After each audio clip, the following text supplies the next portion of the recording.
Baroness Zaradnik remained in the 2nd Legion encampment long enough to receive the patrols that had set out the previous day.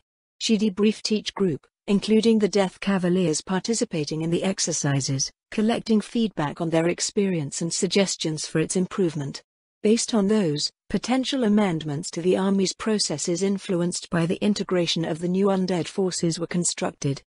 To a man, the officers she spoke with seemed pleasantly surprised at her familiar, accommodating manner. Rangobart supposed that the surprise was dulled somewhat since rumors should have spread around the camp of the identity of the Sorceress Kingdom's liaison officer by that point. Still, with the prevailing perceptions of the Sorceress Kingdom and its apparently one-sided position as suzerain of the Baharuth Empire, they likely believed that whoever the Sorceress Kingdom sent would be far more domineering and inhuman.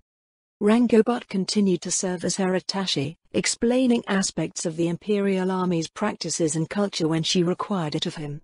Their discussion from lunch the previous day was still fresh in his mind, fostering new thoughts and ideas as he observed the interactions between the Baroness, the officers of the Imperial Army, and their men.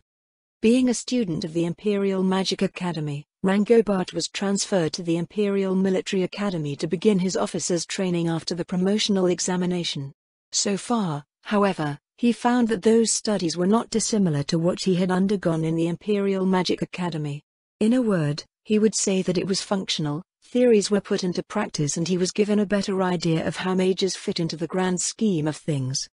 His training and education focused on 3 broad aspects. The first was the mundane, daily content that dealt with the processes of the military, being a soldier, doing paperwork and understanding his position. Secondly came arcane studies where a set of standardized spells for war wizards was gradually added to his previously sparse repertoire. Thirdly was what Rangobart's father and the rest of the nobility would privately call indoctrination. As with the Imperial Magic Academy, the Imperial Military Academy and the Imperial Army constantly worked to instill the idea that their loyalty should first and foremost go to the Emperor and, by extension, the Baharuth Empire. They were all brothers in service to a righteous cause. Personal and even familial interests were at best a distant second to that service. Only the most naively idealistic of students and recruits earnestly adhered to what was presented in this curriculum, though the majority did identify with various values.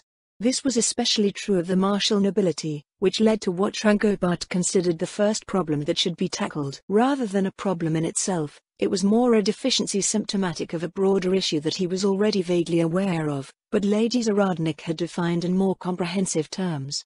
Rangobart was a noble and thus was lumped in with the martial nobles who made up the vast majority of the aristocrats in the Imperial Army.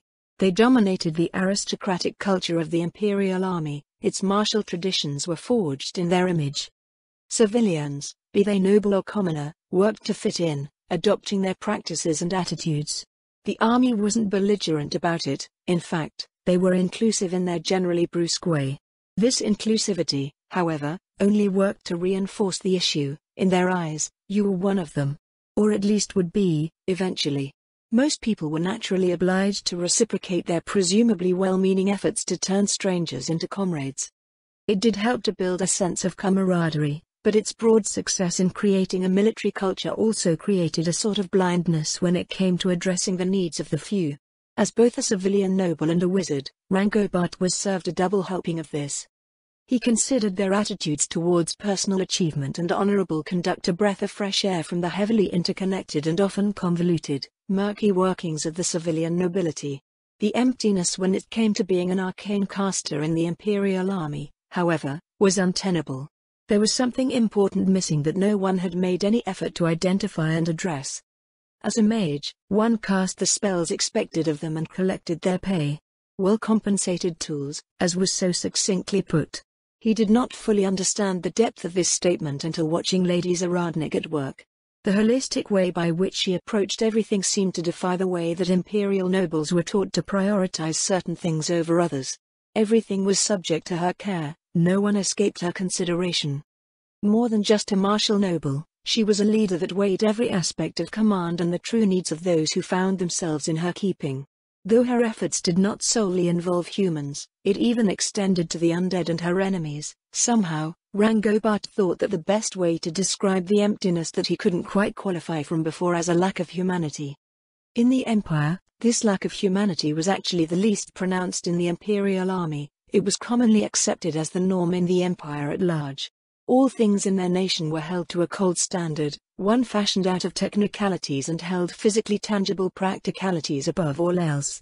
The cost it incurred was the imbalance that Lady Zaradnik had pointed out to him. It was a difficult problem to approach and, if viewed from the technical standpoint of the imperial administration, a non-existent one. The Baharuth Empire's average citizen enjoyed a high degree of stability and security. Their nation advanced economically, technologically and militarily. Individuals were recognized for their contributions to society. Asking for anything more spit in the face of the achievements that had been made by the nation and its people. Rangobat did not think he could change the entire empire, but he could at least begin figuring out how to improve the lot of mages in his little part of the imperial army. It was strange to think that the person who pointed him in that direction was a former noble of a nation well known for its disparaging attitude towards mages. The sun was peeking through the clouds over the distant peaks of the Azalizia Mountains before Lady Zaradnik finished her tasks. Wing Commander Burke arranged for a pair of hippogriffs to deliver them on the hour-long flight back to Enns. Rather than immediately heading for the stairs upon arriving at the garrison keep's aviary, the Baroness walked over to the edge of the parapet. The young noblewoman turned her gaze out over the River Eileen, waters aglow in the evening light. Enns doesn't appear to have a harbour, she said. Why is that? Though the Eileen might be navigable around Enns, Rangobat replied, most of its course is not. There are many stretches upriver containing rapids, while a canyon with turbulent waters lies between Enns and Lake Alag to the north. The run becomes smooth between the lake and Norford, but that's of no use to this city. I see.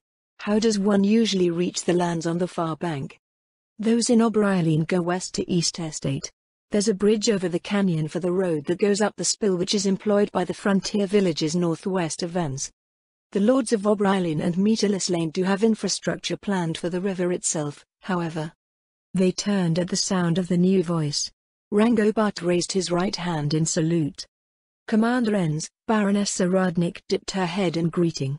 I hope the evening finds you well. Baroness Zaradnik, the tall commander of the 2nd Legion's 1st Division nodded. Welcome back. You were saying something about river infrastructure? The commander's gaze went past them to follow the river. A half-dozen locks will someday facilitate river traffic between Enns and East Estate, he said. With the success of this operation, we can safely push back the frontier. The locks will be crucial for industrial development and the resulting flow of goods. With the efficiency of river transport, Lady Zaradnik noted, I'm surprised that this hasn't already been done. Yes, well, while it's of clear benefit to everyone involved, the fine details of everything have caused delays in the project for close to a decade. There are nearly 100 fiefs that stand to gain from the river trade. 20 of those fiefs lie directly on the banks of the River Eileen. Politics, then. Commander Enns's boots sounded over the floor as he came forward to join Lady Zaradnik. He placed a hand on the dark stone of the parapet. Politics, he nodded. A century of stability and steady development comes with issues of its own. Back when things were not so prosperous, this project would have been carried out far more swiftly. As it is, everyone has the wealth to contribute and now the project is bogged down in negotiations over operational minutiae, rates, and revenues. The Empire's central administration doesn't involve itself in regional public works. They are overburdened as it is, Commander Enns smirked. For the time being, they can only issue broad directives for the nobility to follow. The Count of Enns, my Lord Father, and the Margrave of Obereileen have been tasked with heading things.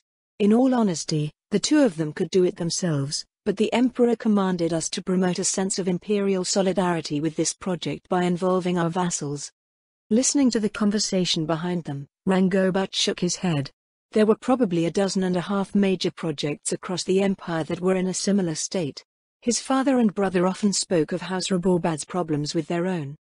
The emperor was a shrewd and ruthless politician whose talent both commanded the respect of the imperial aristocracy and earned their ire at the same time.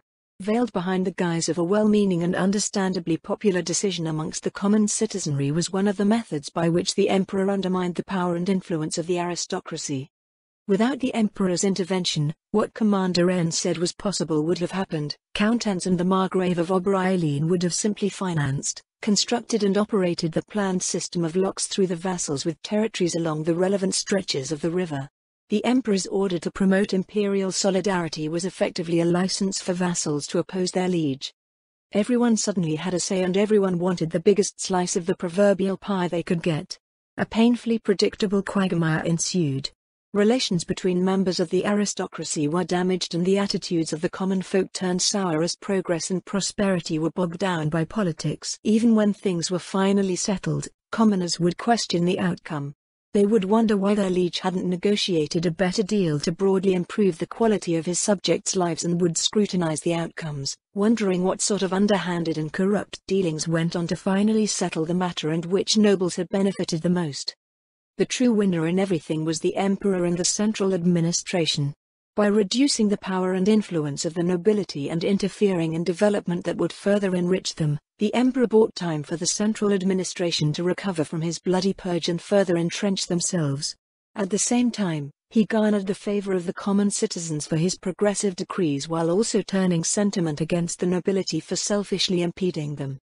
Protesting this interference was, of course, not an option. Doing so gave the emperor justification to act against one's house.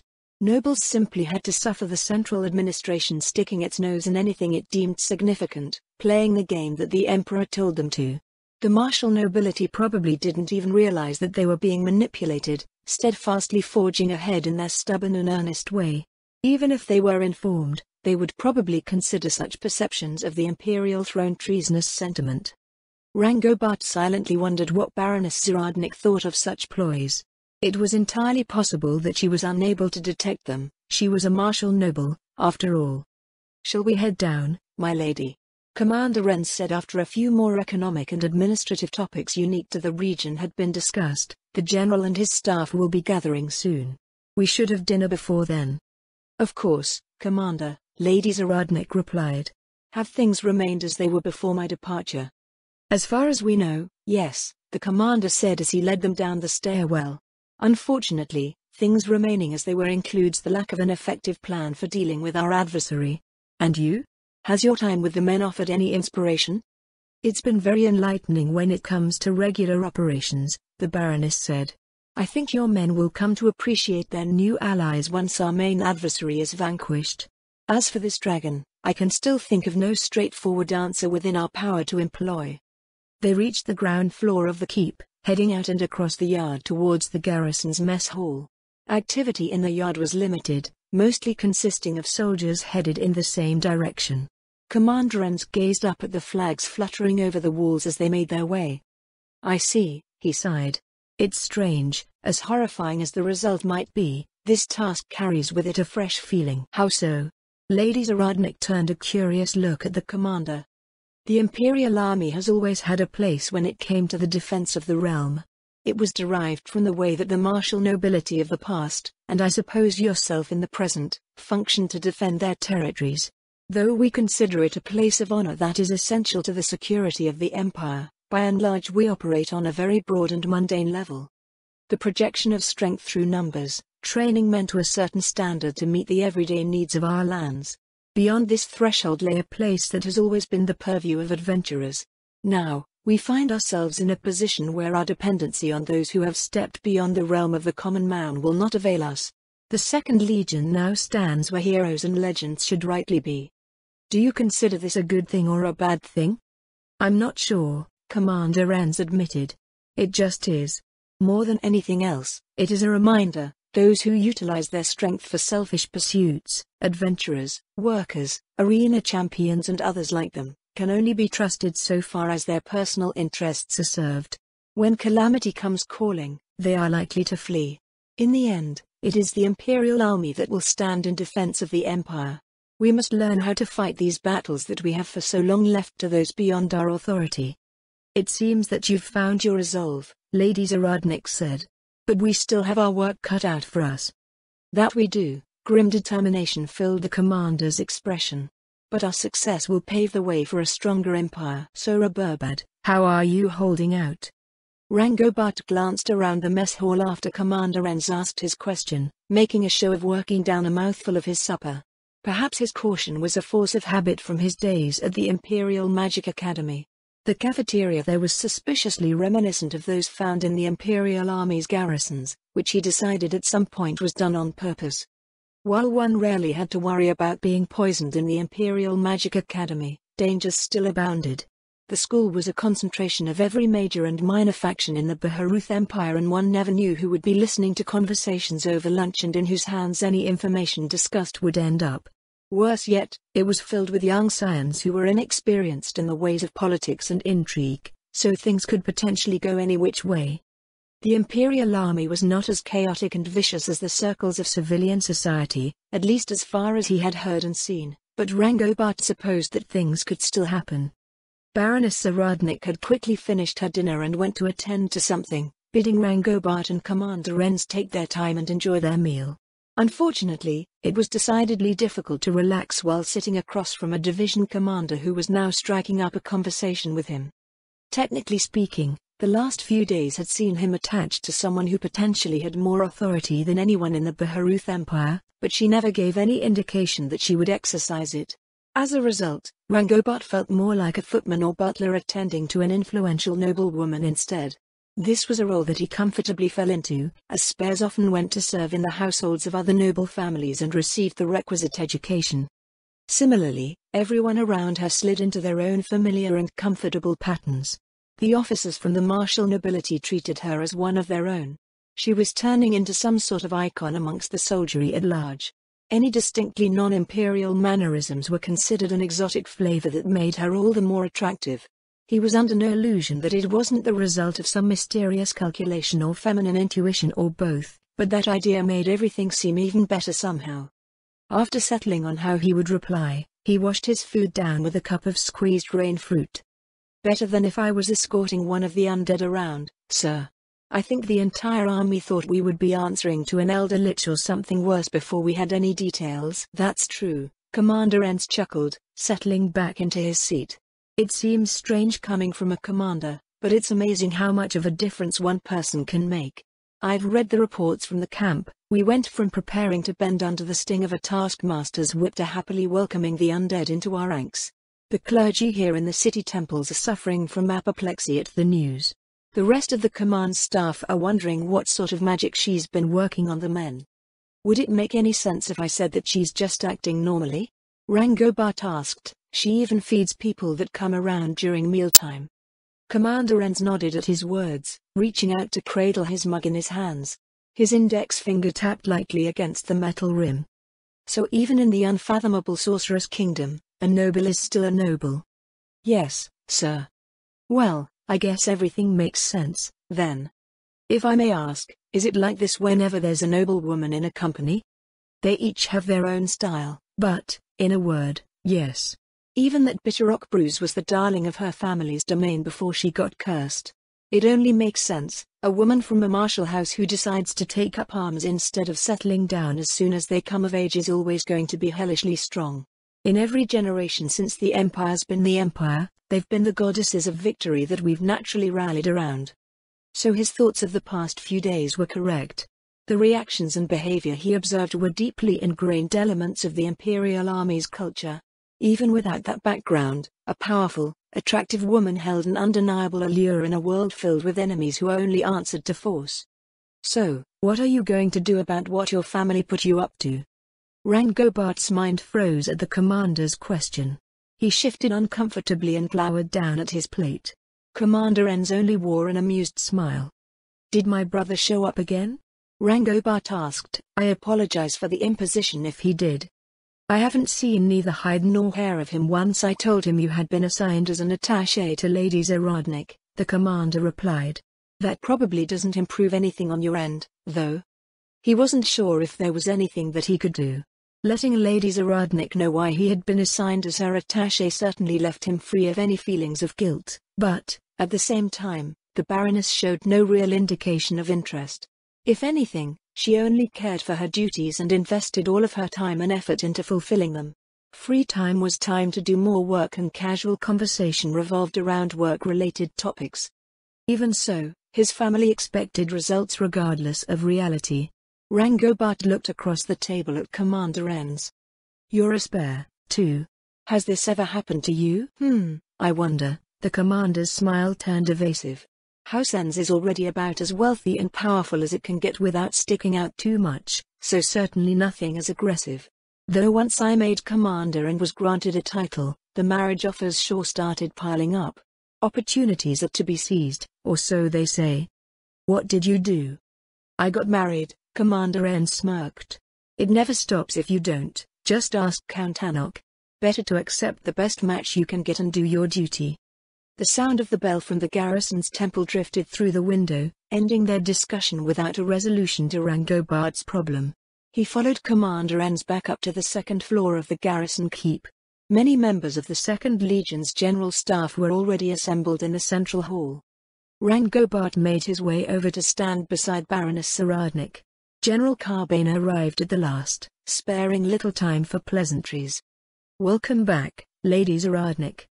Thank you, General Carbane. Has anything about our situation changed?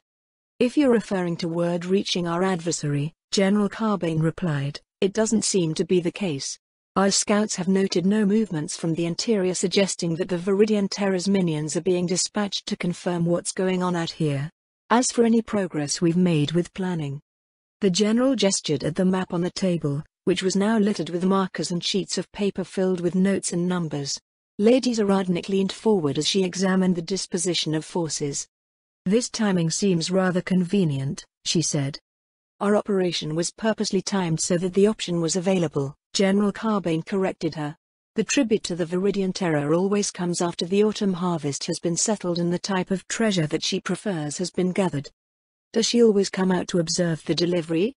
Always, the general nodded. She'll have minions present to deliver it to her lair, as well. As Rangobard understood it, the offering of this tribute was done with a degree of ceremony to appease the sensibilities of the Viridian Dragon Lord. He didn't pretend that he understood why dragons did what they did, but she considered herself the rightful sovereign of the area around the blister, and the fact that the Empire also laid claim to the same land was of no consequence. If the same thing happened between human nations, a conflict would have surely broken out. So this option, Lady Saradnik said. How do you plan on using it? It's the only time when we know where she'll be for certain, General Carbane said. We believe that it's the best opportunity to hit her with everything we have. You mentioned that a concentration of undead forces would be a significant threat, yes? I did, Your Excellency. However, posing a threat to a dragon is not the same as killing one. Do we have a way to keep her on the ground? The best we have on hand are the ropes used for ship riggings. She'd break out of those as if they were wool and thread. Lady Saradnik frowned down at the map. Though Commander Renz considered their task a fresh challenge, Rangobard couldn't see any effective measures that they could employ. Mundane materials were insufficient to physically restrain an ancient dragon, and even Fluidoperadine's strongest spells would be resisted, never mind magic from the regular mages of the Imperial Army. How about the chains used for your city gates? Lady Saradnik asked. They're currently attached to the city gates, General Carbane answered. It wasn't something that entered our consideration. Are the undead strong enough to throw dozens of tons of chains over a dragon? With some practice, I think the Death Warriors and Death Cavaliers might be able to manage it. At the same time, while chains are better than rope, I don't think they will hold her for long unless they're enchanted. Our frost dragons can rend steel with their claws, and none of them are remotely as powerful as an ancient green dragon. For now, let's assume that she breaks free. What do you believe she will do then? No one has fought her before and lived to tell the tale, the general replied. We do know how younger green dragons behave, however. If significant injuries are taken, they retreat deeper into the trees. It's next to impossible to pursue them unless they're crippled somehow. The inhabitants of the blister are extremely territorial. I guess you were right, Dame Verilyn, Lady Saradnik sighed. Confused looks appeared on the faces of the men around the table. Of course I'm right. Rangobard jumped at a new voice that came from directly behind. Everyone in the room turned their attention to its source. An astonishingly gorgeous elf walked over to stand on Lady Saradnik's left. Where the hell did she come from? Commander Moen's sword was half out of its sheath. In response, the elf pointed to one of the doorways without turning her attention from the table. As one, the general staff looked at the sentry there, who shook his head unknowingly. The detail stationed to guard the war room had veteran rangers and rogues who should have been able to detect even an adamantite adventurer in the well-lit and unobstructed conditions, but they all looked equally shocked at the elf's sudden appearance. "This is Dame Verilyn," Lady Zaradnik said. "One of my vassals.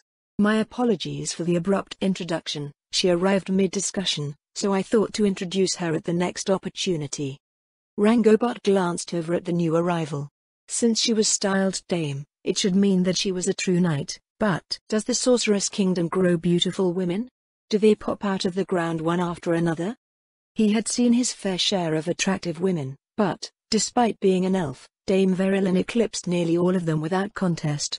She was tall and slender like Lady Zaradnik, but her frost-white hair and elven features gave a cool and pristine look reminiscent of the untouchable wintry peaks of the Azalazia Mountains. Rather than competing for the attention of admirers, Dame Verilyn and Lady Zaradnik seemed to complement each other, as if they were meant to be taken in as a single scene of feminine beauty. Would yet another woman appear at some point? Surely there couldn't be one that was even more spectacular than the last. General Carbane cleared his throat, snapping the men out of their trance. "Welcome, Dame Verilyn," he said. "Lady Zaradnik mentioned you being right about something. If you wish to fight a dragon with insufficient strength for a direct challenge," Dame Verilyn replied, "you must first put yourself in the mindset of an immortal being. If you could live forever, at what point do risks become untenable?" The expressions of the men around the table turned thoughtful. "I see," Commander Levra rubbed his jaw. "You mean to say that, as powerful as an ancient dragon is, their behavior can still be exploited to our advantage. We may be effectively powerless in an absolute sense, but we can still influence how her power is utilized." "That goes for most beings," the elf shrugged. "It will of course depend on the individual and their experiences, but each species of dragon has a certain nature that can be relied upon to factor into their behavior. Green dragons are malevolent schemers and manipulators, so they will fall back on this nature if presented with what they believe to be a clear threat. As long as we don't back her into a corner, of course. So caution will stay her hand," General Carbane said, "and we can work to limit what she believes to be viable courses of action. That gives us a lot more to work with than we thought. But now that we're thinking like this, it sheds light on a whole slew of problems we haven't considered before." The general gestured to the map on the table, towards the blister dominating the center. "Unless we can decisively strike her down in a single encounter," he said, "we have to clear the blister. If we injure her, she'll retreat into the jungle where she will be healed by her minions. There are tens of thousands of demi-humans in there, so she can probably maintain that pattern indefinitely. Eventually, she'll figure out what risks are reasonable and, at that point, she'll pick apart the undead forces. Once she's done with them, we're next. We'll have most of the divisions near ends or on their way here," Commander Moen said. "What if we move to eliminate the tribes supporting her?" "Fighting the tribes in their own territory will be a nightmare," General Carbane replied. "Not to mention slow. If a division gets caught in there by the Viridian Terror, they're dead. All of our efforts in bringing the territory under the Empire's control still hinge on not having that dragon around." "Smaller groups then," Commander Levra said. "Heavy on rangers and rogues with a few regular companies and Death Series servitors to support them. If they're careful, they can clean house without word getting out." "And if we run into Lord types?" Commander Renz asked. "Fighting one will incur extreme costs." "That's what our new friends are for, yeah?" Commander Levra glanced over at Lady Zaradnik. "Besides, if things are the same as always, demi-human lords will be a non-existent problem." "If," General Carbane pointed out. "I'm of the mind that we can make this work, but our plans need to be refined to the point where early failures don't result in our obliteration. We have 2 days until the tribute is expected. Let's see how far we can take this." "Your Eminence." A low growl reverberated off of the stone around him. Xerix shifted back from the edge of the steaming lake. Twin orbs of cyan radiance appeared in the darkness, regarding him with a baleful gaze. Xerix lowered his head, retracting the crest running atop his scaled neck. "It is time, Your Eminence." The eyes narrowed. Had he said too much? An oppressive atmosphere filled the cavern as the murky waters churned. Xerix turned and fled as a massive form rose from the waves. His razor-sharp claws sent flecks of stone into the air as he ran through a winding tunnel to dive into the waters on the other end with a shallow splash. Warmth enveloped him. He swam another kilometer to emerge from the bottom of a large lake. His pace increased, legs and tail moving frantically as a wave of pressure rolled over him from behind. Just before the surface, he leveled out, cautiously poking the top of his head out of the water. Nearby, two goblins sitting in a dugout stared at him, a fishing net of woven vines held limply between them. He paid them little mind, making his way towards the distant shore. There, a row of gnolls clad in hides decorated with bright plumage from various magical beasts lowered themselves to a knee. "Lord Xerix, the Alpha," Erwith said. "Weep." The waves erupted in the distance. Arcs of water flew through the air as the Viridian Dragon Lord, Rerix X3S equals Cyrililderex, launched herself from the lake. The tribes of demi-humans along the shore stared for all of 3 seconds before prudently melting away into the trees. Once his mother's gargantuan form disappeared beyond the trees, Xerix turned his gaze back to Erwith. "Has everything been made ready?" Representatives from all of the tribes have been called together by the matriarch. They were sent to receive the humans' tribute several days ago. Is the gathering no less impressive than before? Erwith fell silent for a moment, her paws shifting over the damp soil. "Our numbers are the same," she said. "The passing of seasons brings change to the tribes, but I do not think the matriarch would err in her selection." He hoped for his own sake that she hadn't. If his mother decided that the tribes had fallen short in their presentation, she would take it as a slight and exact the requisite punishment against the offenders. As the one responsible for the preparations, Xerix would certainly be killed in some gruesome way. The gnolls hacked and coughed, falling away as he released a sigh. Their druids started casting cure poison spells. One might think that avoiding this fate was a matter of simply leaving the jungle, but simply leaving was not so simple. A crucible, his mother called their home. The perfect environment in which to cultivate her offspring. Wimlings who survived a jungle full of powerful predators would rise to rule the demi-human tribes, learning the intricacies of intrigue and competing with their siblings.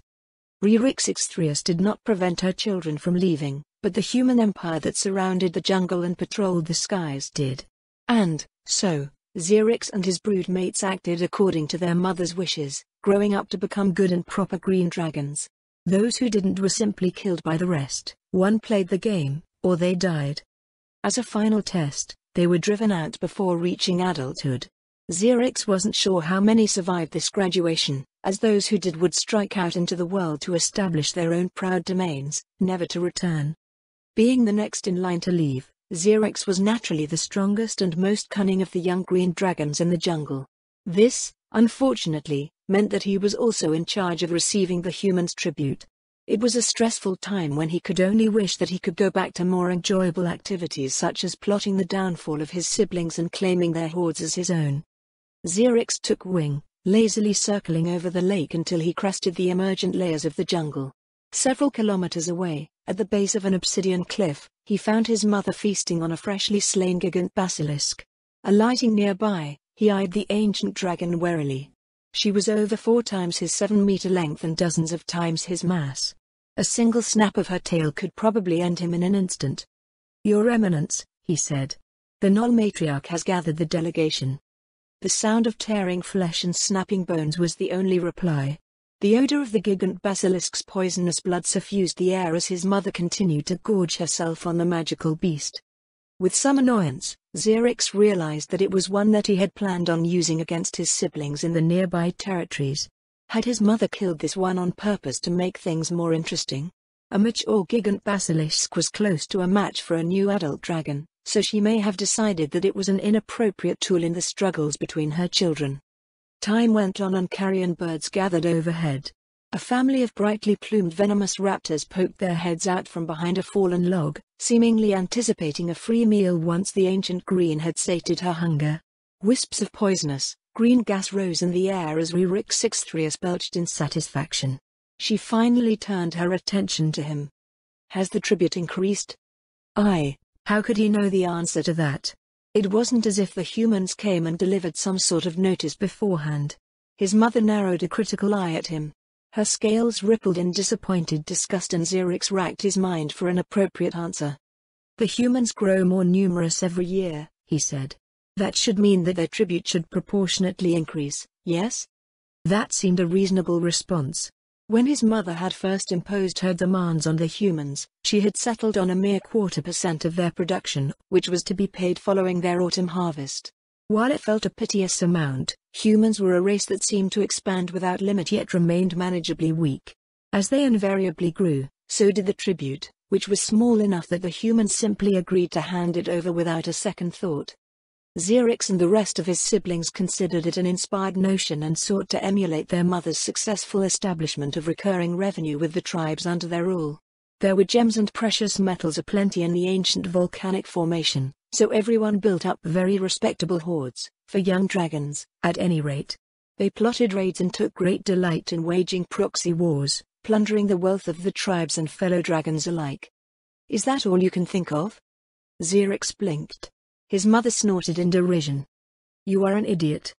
A torrent of wind washed over him as Rerix took wing. Xerix followed after his mother in confusion. Was there something he had missed? "If I may ask, Your Eminence, what do you mean by my being an idiot?" "The domain of our neighbor to the west has vanished," Rerix replied. "Have you not considered the implications of this?" Though he couldn't see past the mountains surrounding the jungle, Xerix still cast a disdainful look westward. "Not really," he said. "Whites are stupid and weak. They probably can't even control their local population of giants. I wouldn't be surprised if they were hunted to extinction." His mother's maw opened in a toothy smile at his roundabout attempt to assuage her ire. The tribes of giants in their jungle and the mountains surrounding it had been removed a few decades before Xerix was born.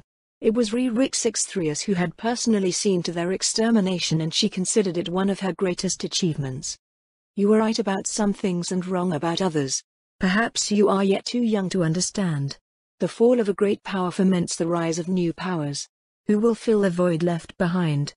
As far as he was aware, the domain of the White Dragon Lord encompassed the Azalisia Mountains and the forested foothills around them. There were a number of possibilities that might have caused his downfall. The first was that one of his mates had defeated him and took his place. This was unlikely, as they did not sense that the victor had established her domain in his place. Most likely was, as Xerix had mentioned, the frost giants that the frost dragons had long contended with for dominance of the range had finally overcome them. In that case, their young would be enslaved and everyone else would be slaughtered. A distant third possibility was that the Platinum Dragon Lord who had established one of his domains over a peninsula further northwest was sticking his insufferably shiny snout into other people's business. Again, as a metallic dragon, he loved to influence the affairs of mortals in sickeningly selfless ways, and Xerix could not fathom for what reason he would do such things. Still, even metallics weren't so rude as to significantly infringe upon another dragon's domain, never mind confront them, unless they felt that they had no other choice. He doubted that a dragon lord whose power eclipsed Rerix by several orders of magnitude would feel that he had no choice about anything. If the Platinum Dragon Lord and his cadre of goons had a problem with something that the White Dragon Lord was doing, they would simply tell the White Dragon Lord to stop. The overwhelming difference in power between them meant that the White Dragon Lord would prudently back down, as any civilized being would. Then again, white dragons were generally idiots, so he might have been unceremoniously slapped down. His thoughts turned back to his mother's question, assuming the second case to be the most likely. With the White Dragon Lord's power broken, the frost giants would not take over his entire domain. They would stay in the icy peaks and valleys of the Azalisia Mountains, leaving everything at lower altitudes free for expansion by lesser powers. Did his mother mean to say that the humans would move to exploit the opening? "Do you believe that the growth of the humans' tribute will exceed expectations, Your Eminence?" he asked. "It's barely been 3 seasons. "You underestimate these humans," Rerix told him. "They are as voracious ants, tearing down and reshaping the world according to their selfish desires. To their kind, resources are to be exploited, and anything preventing them from exploiting those resources is an obstacle. Without obstacles, they consume everything in their path." Xerix wondered how many more wagons of treasure would appear. He couldn't wait until he could establish his own domain and raise humans of his own. A weak race that offered treasure as tribute and worked on their own to grow and expand, made for ideal minions. Humans were especially so, since they were prone to politicking and scheming in a myriad of interesting ways, offering various delights for a green dragon's sensibilities. Things would be far more entertaining than the tribal demi-humans that they had in the jungle. Once he approached adulthood, he would fly south and find a nice, quiet jungle of his own. Then he would pick up some humans and mold them to his liking. His thoughts drifted as he started to envision the vast, wealthy empire that would grow around him as the ages passed. After 2 hours of leisurely flight, they approached what the humans referred to as the Spill, an old lahar that flowed into a sizable lake in the river valley to the east. Near the lip of the colossal caldera that contained the jungles of his home, a dark fortress loomed over the scarred scenery. From its towers fluttered the flags of the human empire that paid tribute to Ryrix. Several kilometers away, near the edge of the jungle, a great gathering of demi-humans awaited them.